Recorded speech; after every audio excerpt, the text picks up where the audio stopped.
né, infelizmente, um viés um pouco político, principalmente se for em grande escala.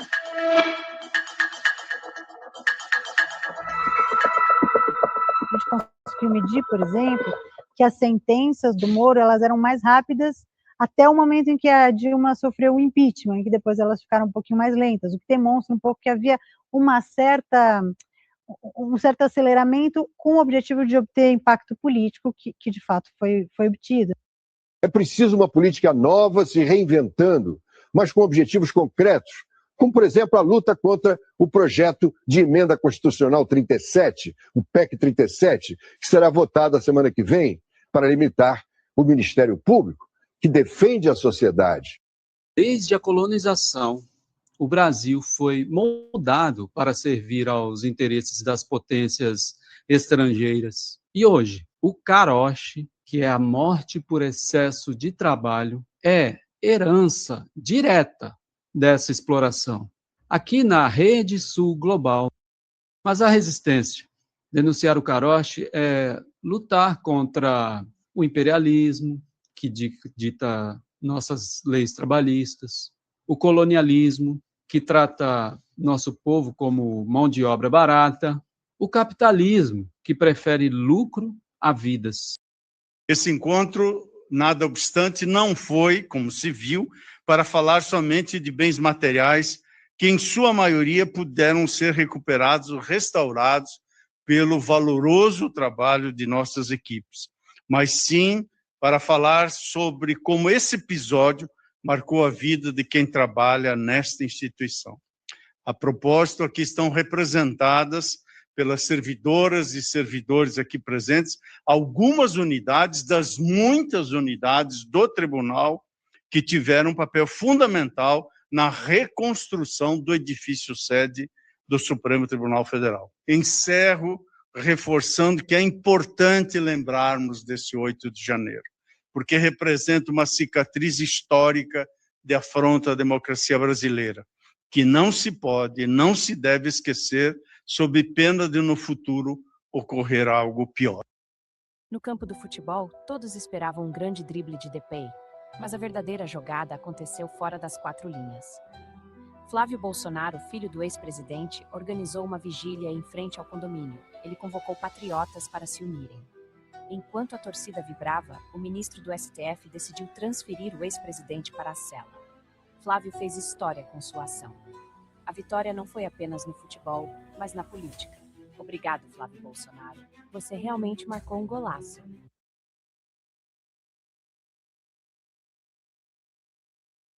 Hora do VAR, 21 horas, não vamos esquecer. Mais um debate importante, vamos traçar as linhas do VAR para dizer exatamente se o lance foi legal ou não.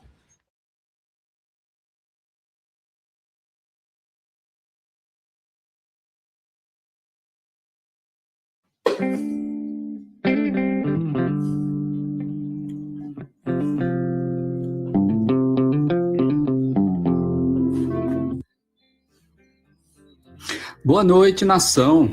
O que você vai ver nesta edição da Hora do VAR é o retrato de uma esquerda em crise. De um lado, intelectuais respeitados alertam: a China é o novo imperialismo. Do outro, teóricos influentes contra-argumentam: é nossa grande oportunidade histórica. Bom, enquanto a direita brasileira ri da nossa divisão, uma pergunta crucial fica no ar: quem está certo nesta briga? Hoje não vamos dar veredito, não. Nós vamos mapear o campo de batalha ideológico que define o futuro da nossa política externa. Vocês estão prontos?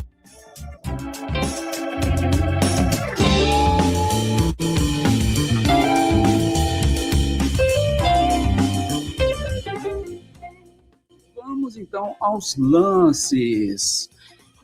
Bom, pessoal, o lance 1 é o alerta vermelho. É imperialismo? Gente, o fato é o seguinte: a esquerda mais ortodoxa aplica a teoria, diz que aplica a teoria leninista à China atual. Então, o argumento dos ortodoxos é o seguinte: o argumento deles é bem direto e assustador. estamos aqui repetindo, no caso é a argumentação deles, de que nós estamos repetindo o século XIX, só que com um ator novo. Eles apontam o seguinte, um padrão centro-periferia, que seria o Brasil exportando commodities, importando manufaturados. A desindustrialização precoce, ou seja, a nossa indústria não compete com os produtos chineses. A dependência estratégica, pois 30% das nossas exportações vão para um só país, no caso a China. Olha, e seria também a reprodução do subdesenvolvimento. Nós viramos, segundo os mais ortodoxos, o quintal do novo imperialismo. Olha, qual que é a conclusão da esquerda mais ortodoxa? Precisamos nos proteger, então, da China, como nos protegemos do imperialismo tradicional, afinal de contas. Vamos ao lance 2. A defesa estratégica. Bom, tem um outro campo na esquerda que diz que é uma defesa estratégica e que é oportunidade. Bom, o fato, outros intelectuais defendem o seguinte, a aproximação com a China, sim. Vamos ao replay desse VAR. O pessoal menos ortodoxo e seus aliados enxergam um cenário completamente diferente. Bom, para esse campo, a parceria é win-win, ou seja, ganha-ganha. China precisa de alimentos e nós precisamos de investimentos. Então, qual que é a alternativa geopolítica? Escapar da dominação norte-americana. Bom, a China seria, então, uma fonte de tecnologia, acesso a inovações que o Ocidente nos nega. Isso seria o socialismo real. Exemplo de planejamento estatal bem sucedido. Bom, qual que é a tese? Rejeitar a China é cometer um suicídio geopolítico e perder o trem da história.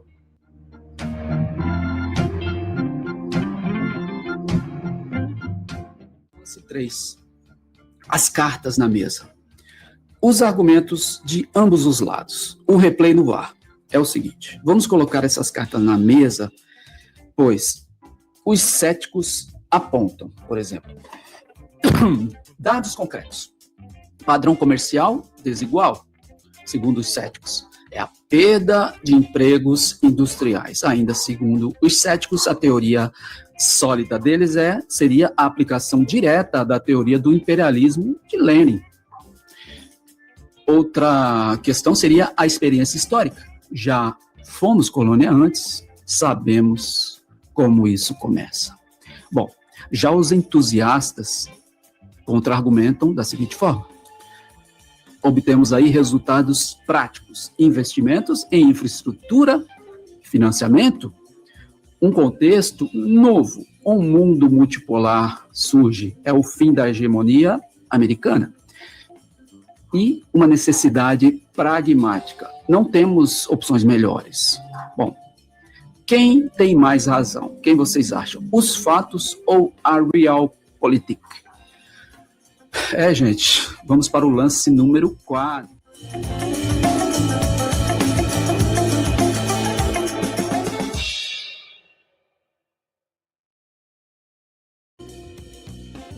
As consequências práticas. O que está em jogo, então, para o Brasil? Vamos ao replay do VAR. Esta não é uma discussão acadêmica, não. Dependendo de quem vencer este debate, o Brasil pode se isolar e perder investimentos cruciais. Ou se entregar e perder soberania industrial.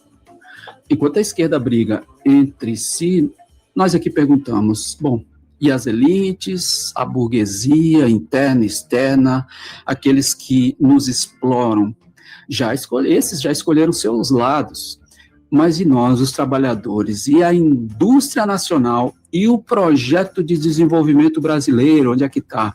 Bom, os dois lados concordam em uma coisa. A China é o fato geopolítico mais importante do nosso tempo. E discordam totalmente no que fazer com isso.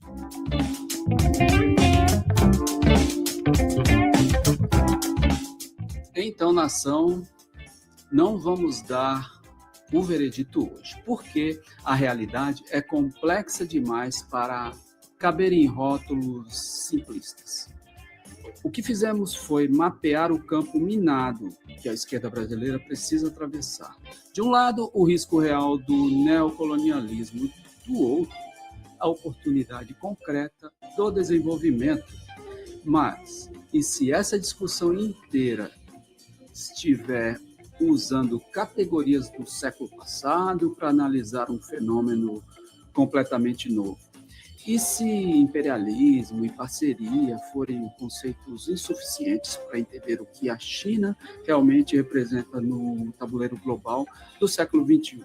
Bom, no próximo VAR nós vamos revelar o conceito que nem um lado nem o outro, de repente, consideraram, né? Não consideraram. A chave, talvez seja a chave para entender o verdadeiro jogo de poder que a China está jogando. E que pode ser, talvez, ainda mais assustador ou mais promissor do que qualquer um dos dois lados imagina. Bom, até lá, até o segundo episódio, e a pergunta que fica é: de que lado da trincheira você está?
Hora do VAR, 21 horas, não vamos esquecer.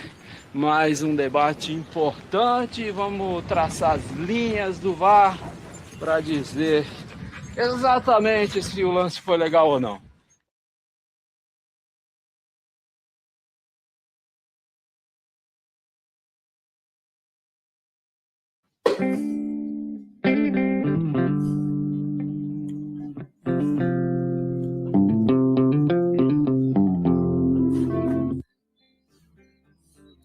Boa noite, nação. O que você vai ver nesta edição da Hora do VAR é o retrato de uma esquerda em crise. De um lado, intelectuais respeitados alertam: a China é o novo imperialismo. Do outro, teóricos influentes contra-argumentam: é nossa grande oportunidade histórica. Bom, enquanto a direita brasileira ri da nossa divisão, uma pergunta crucial fica no ar: quem está certo nesta briga? Hoje não vamos dar veredito, não. Nós vamos mapear o campo de batalha ideológico que define o futuro da nossa política externa. Vocês estão prontos?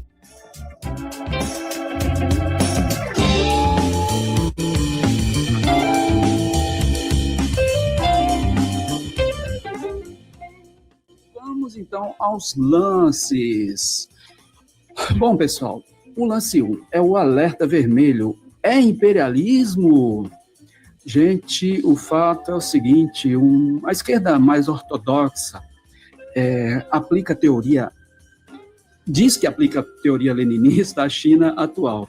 Então, o argumento dos ortodoxos é o seguinte: o argumento deles é bem direto e assustador. Estamos aqui repetindo, no caso, é a argumentação deles, de que nós estamos repetindo o século XIX, só que com um ator novo. Eles apontam o seguinte: um padrão centro-periferia, que seria o Brasil exportando commodities, importando manufaturados. A desindustrialização precoce, ou seja, a nossa indústria não compete com os produtos chineses. A dependência estratégica, pois 30% das nossas exportações vão para um só país, no caso a China. Olha, e seria também a reprodução do subdesenvolvimento. Nós viramos, segundo os mais ortodoxos, o quintal do novo imperialismo. Olha, qual que é a conclusão da esquerda mais ortodoxa?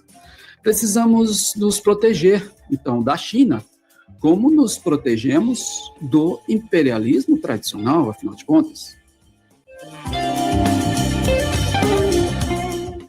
Vamos ao lance 2. A defesa estratégica. Bom, tem um outro campo na esquerda que diz que é uma defesa estratégica e que é oportunidade. Bom, o fato, outros intelectuais defendem o seguinte: a aproximação com a China, sim. Vamos ao replay desse VAR. O pessoal menos ortodoxo e seus aliados enxergam um cenário completamente diferente. Bom, para esse campo, a parceria é win-win, ou seja, ganha-ganha. China precisa de alimentos e nós precisamos de investimentos. Então, qual é a alternativa geopolítica? Escapar da dominação norte-americana. Bom, a China seria, então, uma fonte de tecnologia, acesso a inovações que o Ocidente nos nega. Isso seria o socialismo real. Exemplo de planejamento estatal bem sucedido. Bom, qual que é a tese? Rejeitar a China é cometer um suicídio geopolítico e perder o trem da história.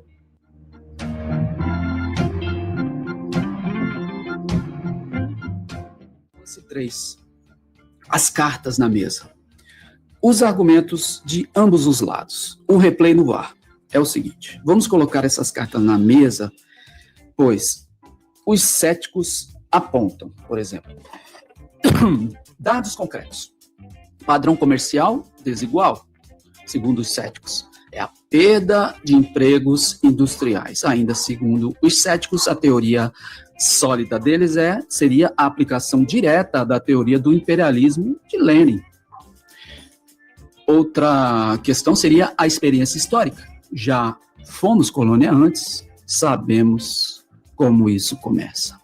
Bom, já os entusiastas contra-argumentam da seguinte forma: obtemos aí resultados práticos, investimentos em infraestrutura, financiamento, um contexto novo, um mundo multipolar surge, é o fim da hegemonia americana. E uma necessidade pragmática. Não temos opções melhores. Bom, quem tem mais razão? Quem vocês acham? Os fatos ou a realpolitik? Gente, vamos para o lance número 4.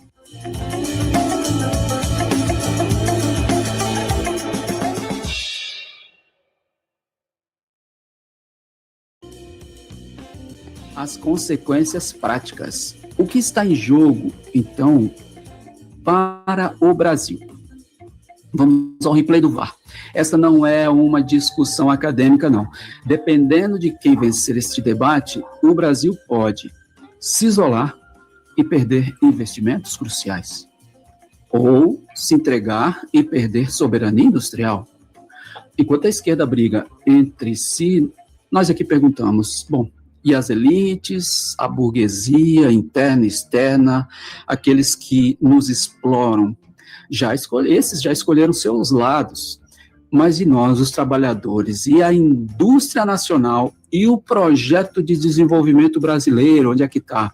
Bom, os dois lados concordam em uma coisa: a China é o fato geopolítico mais importante do nosso tempo, e discordam totalmente no que fazer com isso.